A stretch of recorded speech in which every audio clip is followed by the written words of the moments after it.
vivir escribiendo. Y Roberto Arlt dejó en esas aguafuertes porteñas, que después tuvieron una continuación, un testimonio muy interesante de la vida en la ciudad de Buenos Aires, en Argentina de esa época, porque bueno, no solamente retrataba y contaba noticias que lo mandaban a cubrir, sino que iba más allá todavía y te daba una pintura mucho más compleja y mucho más completa del contexto en el que ocurrían las cosas.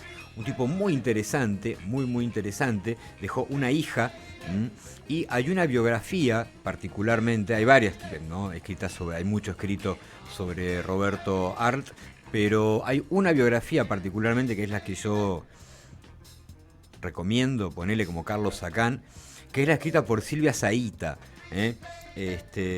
También escritora ella, que se especializó justamente en la vida de él, lo investigó muy a fondo, es un gran libro, la biografía de Silvia Zaita de Roberto Arlt. Ah, llegó el invitado. Ah, nosotros hablando de literatura, bueno, en el fondo quizás hasta casi es lo mismo, vamos a preguntar a él.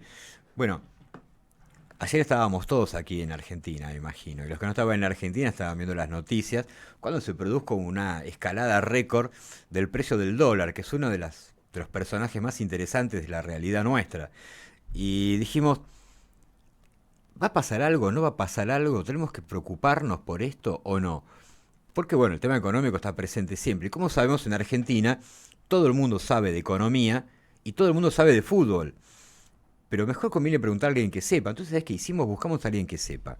Y es doctor en economía, es director del Centro de Estudios de la Productividad. El tema de la productividad es una de sus especialidades. Es profesor de crecimiento económico en la Facultad de Ciencias Económicas. También enseña en la Universidad de San Andrés, en la Universidad del SEMA. Es investigador del CONICET. Es integrante del Club Político Argentino. Es convocado muy a menudo por medios de comunicación nacionales para que opine, para que explique y para que cuente.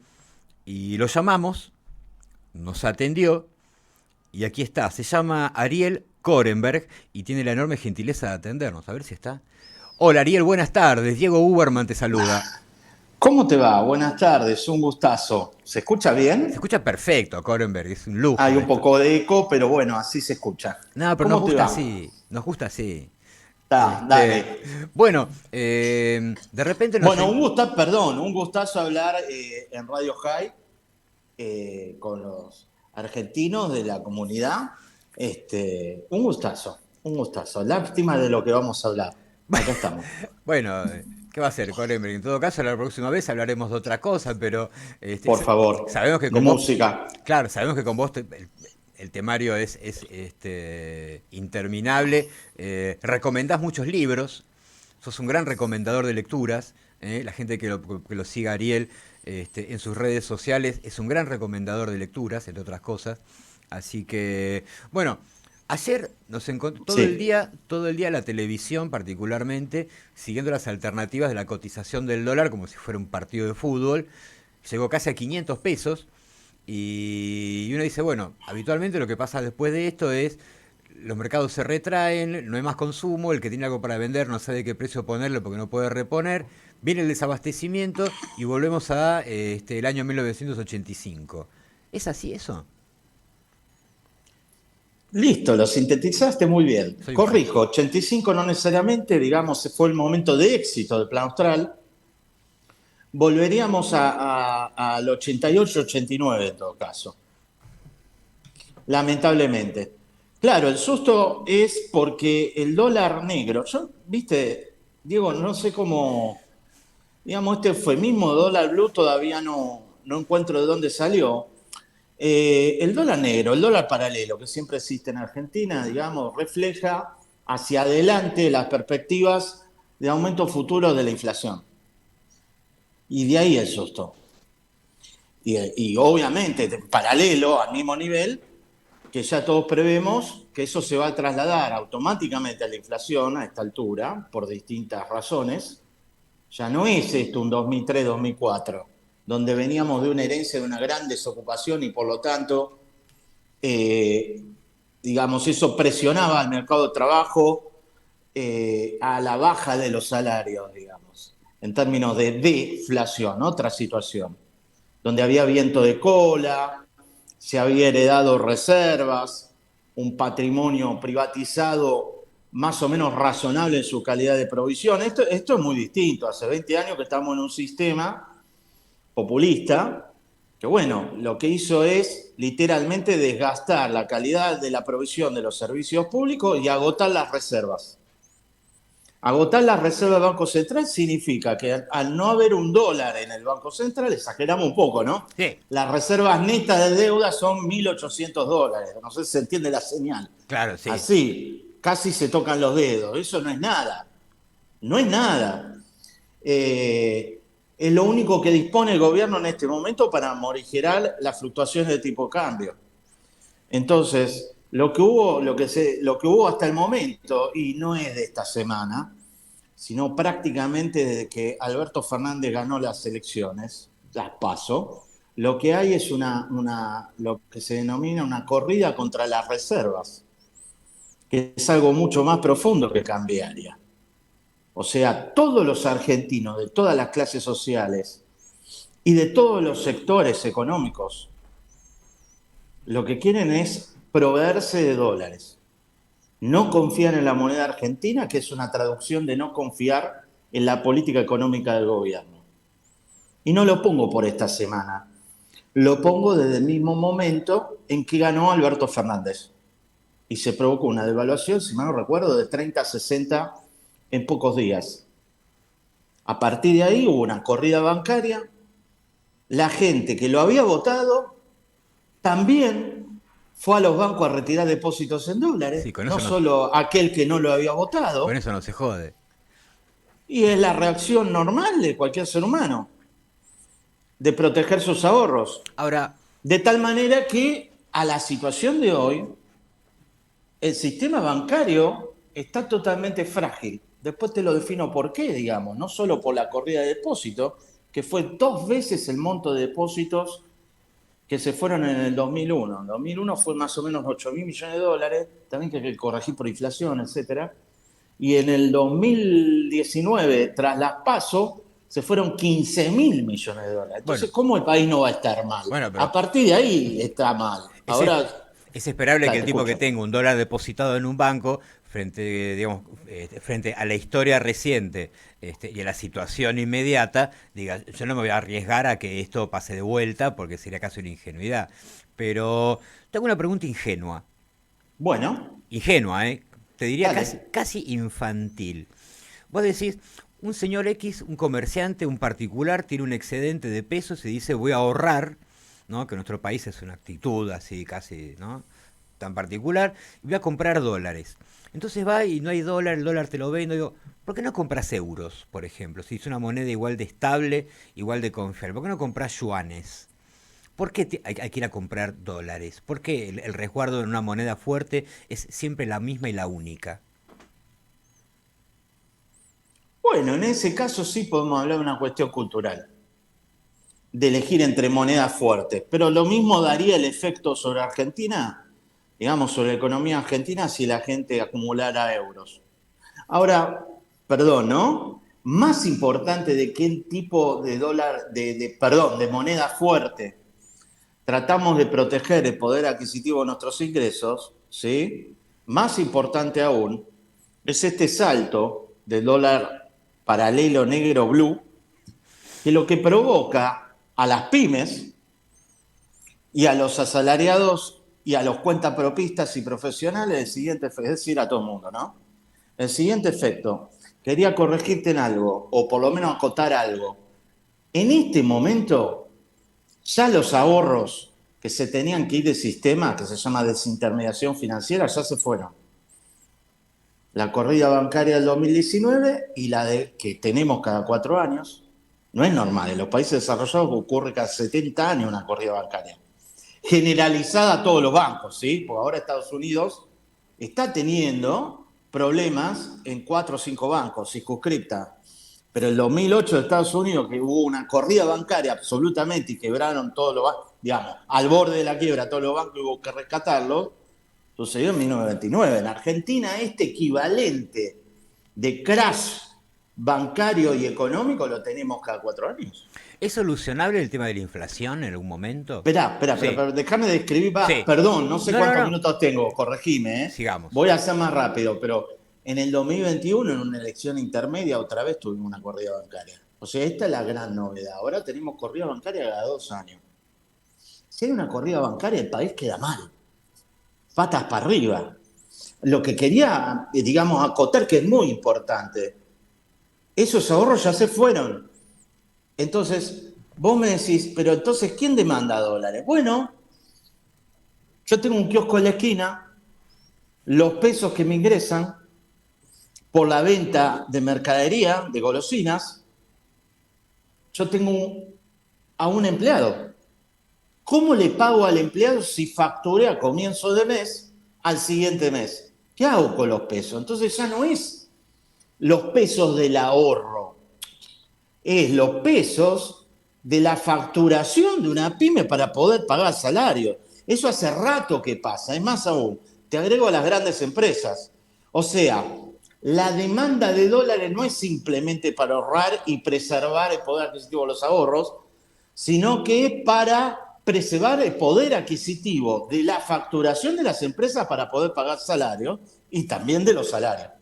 No sé si se entiende el Sí, sí, sí. detalle. Sí, claramente, son finalidades distintas. Es digamos, un resguardo operativo. El tipo necesita Pues, tener. sí, no solo operativo, capital de trabajo, ¿sí? Para poder pagar la mercadería al comienzo del siguiente mes, si es que no le aprieta el proveedor mayorista, ¿sí? Y le dice, mira, pagame la mercadería, me la pagabas a 3 meses, ahora un mes y pronto una semana. O sea, lo que sucede es que se está achicando la economía Ahora, y Ariel, ya no genera ahorros. Lo sí. único que genera es facturación normal, digamos, en picada, porque hay 100% anual de inflación, y la única forma de preservar la facturación, no el ahorro. Y el pago de salario es esta. Entiendo. Me habías preguntado algo, perdón. No, está bien. Tengo un millón de preguntas. Tenemos que hacer un especial de Cronenberg, que estoy pensando en hacerlo incluso. Eh, si dividimos el mundo entre economistas y Sí, todos los demás, los economistas entienden el problema y lo discuten en términos técnicos. Todos los demás somos casi testigos, en un punto víctimas. Y decís, ¿tiene solución el tema de la inflación? ¿Cómo se resuelve esto? sí, no es fácil, pero sí hay que resolverlo. A ver, la inflación es en todo momento no un fenómeno monetario, sino un segundo fenómeno que sucede para poder financiar, pagar el gasto público en déficit. Cuando vos tenés más gastos que ingresos por impuestos para pagar los semáforos, los sueldos públicos, las infraestructuras, el funcionamiento de la infraestructura, el alumbrado y todo lo que y los hospitales y los colegios, etcétera, no tenés suficiente recaudación impositiva, tenés que recurrir a deuda pública. La locura que se toma deuda pública en pesos y en dólares con acreedores externos y con nosotros como argentinos, hasta forzándonos a adquirir esa deuda, que se llaman bonos, ¿sí? A través de los bancos, digamos, mecanismos más complejos, para pagar salarios. Esa es la locura argentina. Y la tercera vía, cuando ya nadie te presta, en general es todo junto, ¿sí? Es emitir dinero. El dinero que los argentinos no quieren mantener en su bolsillo porque esa emisión induce a la huida del dinero a una velocidad cada vez más rápida, ni hablar con 100, 140% de inflación. Entonces, la inflación es una consecuencia del déficit fiscal, pero lo que te quiero resaltar ahora sí, el segundo fenómeno del déficit fiscal es que suponete que no hubiese inflación, vos lo tenés que financiar con deuda pública, si hay déficit. Ojo, digo por las propuestas de dolarización, que yo dudo, no es que esté netamente a favor o netamente en contra, pero lo que quiero señalar es que si no solucionas, no en un año, como pasó en la gestión Macri, sino intertemporalmente, para siempre, el desequilibrio fiscal, además de la confianza, vas a continuamente tener problemas o de inflación o de deuda pública a bordo de default, o ambos, como tiene Argentina. Bueno, el tema que mencionás vos recién, el tema de la dolarización, es con el momento de la pandemia, cuando se hablaba del distanciamiento social, del ASPO y el Mm. DISPO, ¿no? Son palabras que se instalan y todo el mundo las empieza a usar, ¿no? Y todos hablamos de la dolarización como si sabemos todo, digo, somos todos directores técnicos y macroeconomistas. Y se discute la dolarización. ¿Qué es dolarizar? Bueno, primero aclararte, la duda es la jactancia de los intelectuales, Eso decía dijo un Borges. nefasto, Sí, Aldo Rico. sí. Pero eh, eh, es atendible esa acotación. Digamos, no es que dude, sino lo que digo es lo siguiente. Hay que ver con qué inflación llegamos, con qué desequilibrio fiscal, porque todos los datos del Estado en este momento son opacos al 10 de diciembre. Primer punto. Si al 10 de diciembre llegaste a una nominalidad de 100% y por ahí te podés manejar sin dolarizarte, pero sí o sí necesitas una reforma monetaria, aunque sea más light, habilitar la circulación legal de los dólares y que los contratos de cualquier tipo, hasta salariales, puedan hacerse en dólares legítimamente en términos formales. Eso es lo mínimo, que ya lo veo venir. Y estoy a favor, ¿sí? Ahora, si la inflación espiralizara 4 dígitos anuales, entre 2.000 y 3.000% por analogía con el 89 y 90, que tuvimos dos hiper, una con Alfonsín y la otra con Menem. Todo el mundo se olvida de la de Menem, ¿sí? Que fue 3.000 y pico y 2.500. Y en junio del 89 fue 113%. Esto es para tomar en perspectiva. Ahora tenemos 110 años y en aquel momento 110 en un mes. Hay otra magnitud también. Ahora, los libros de texto te recomiendan, tomando el caso de la hiperalemana y de otros países del ex imperio de la Primera Guerra que tuvieron hiperinflaciones, que sí o sí algo con la moneda tenés que hacer. ¿Ok? Ahora, yo te conté que el fenómeno de la inflación monetario es una forma de resolver el desequilibrio fiscal. La otra forma es, si yo pongo una dolarización y sigo con desequilibrio fiscal, que es lo que pasó posteriormente a la reforma constitucional de 1994, ese desequilibrio fiscal le voy a empezar a poner bonos, no quiero hablar mal, a todo el mundo, Sí, a los bancos, a las AFJP, ahora se llama Fondo de Garantía Sustentable, y si el Estado entra en default, defaulté, a los bancos, a los jubilados, a los acreedores argentinos, después defaulteo a fondo. claro, No claro, sé si claro. entiende el punto. Sí, El punto es la dolarización, que es más extrema que la convertibilidad.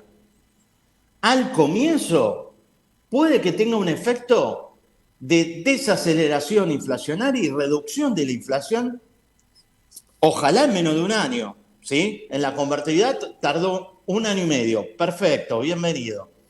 Pero ojo, que el desequilibrio fiscal hay que resolverlo para siempre, no en un año, no trasladándole gasto a las provincias, como hicieron con los colegios, sin darle financiamiento a cambio. sí, sí, sí, sí. No dinamitando los organismos de auditoría y control de todo el Estado, la CIGE, la UIF, la Oficina Anticorrupción, el Consejo de la Magistratura, la IGJ, controlado por militantes ideológicos que responden, en este caso, al Instituto Patria, pero me da lo mismo si fuera otro partido político. Aún vos conocés mi adhesión reciente. O sea, no importa, tiene que ser independiente de los corruptos y auditados. ¿Por qué? Te voy a dar un ejemplo. ¿Puedo hablar sin filtro? Sí, claro. ¿Tengo tiempo todavía? Para Coren verá eso, hay todo. Bueno, lo que vos digas, ¿eh? Mirá, te doy el ejemplo. ¿Viste que hay un déficit de empresas públicas? Cualitativamente similar al que le dejó Alfonsín a Menem. ¿Sí? Menem después lo resolvió con privatizaciones y quiero aclarar, con concesiones que no es privatizar. ¿Está?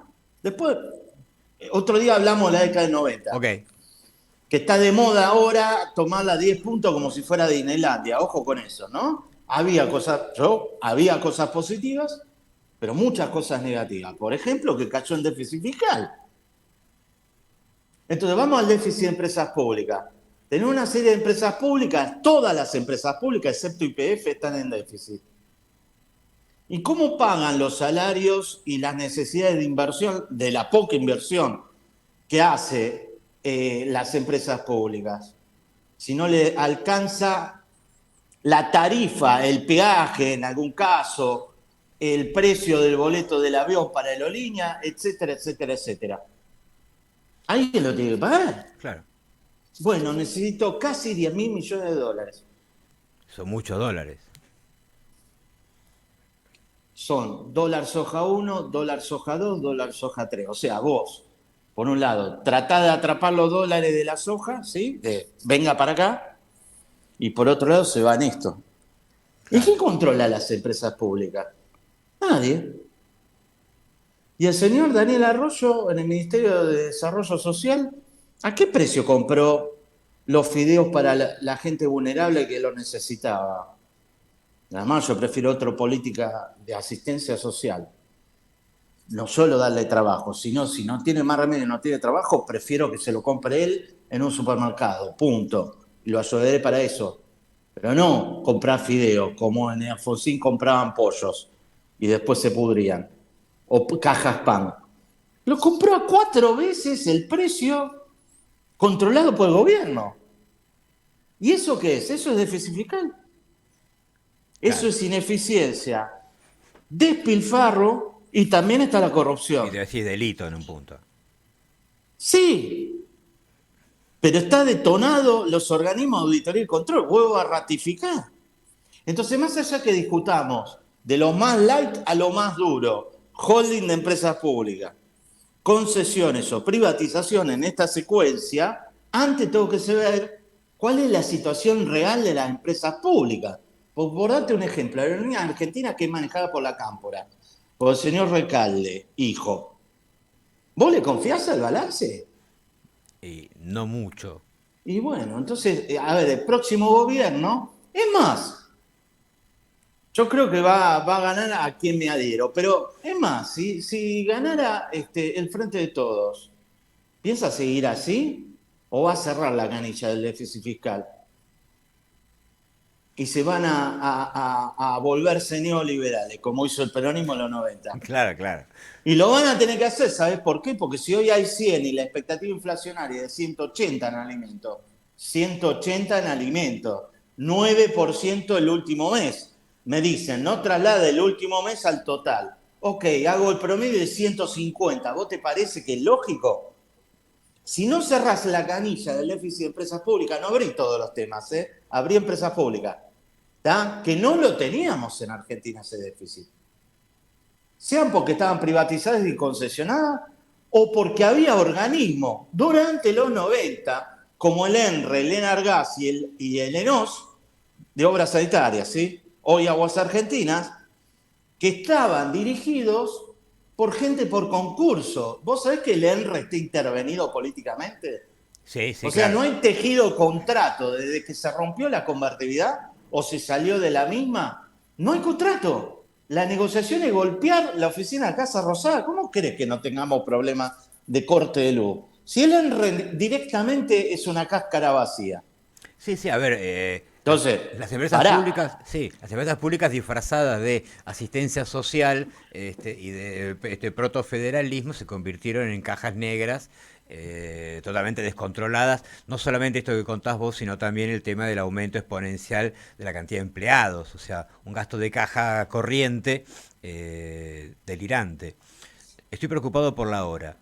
Bueno, Te comprometo, si sos tan amable, a que sigamos charlando, ir ¿cómo abriendo los no? distintos temas. Dejaste abiertas 200 Todo. ventanas, una más interesante que la otra. Yo me quedé Bueno, con un montón de preguntas, como por te tiro una únicamente para dejarte para preocupado. pensar. Sí, que es por qué los bancos no prestan.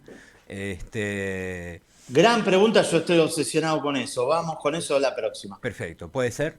Sí.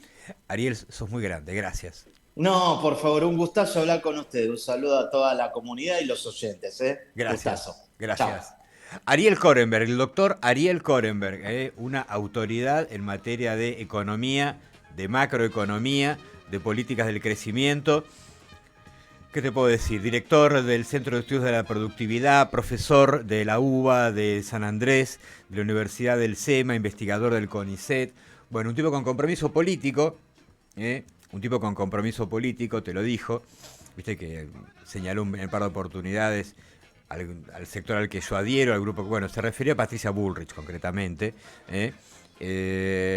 Uno puede compartir o no su mirada política, pero la mirada técnica es la mirada técnica, es un economista del carajo. Y lo vas a ver muy a menudo en la televisión también, lo vas a leer en el diario La Nación. Y hoy lo escuchaste aquí en El Resaltador. Ariel Korenberg, aquí, con nosotros en El Resaltador.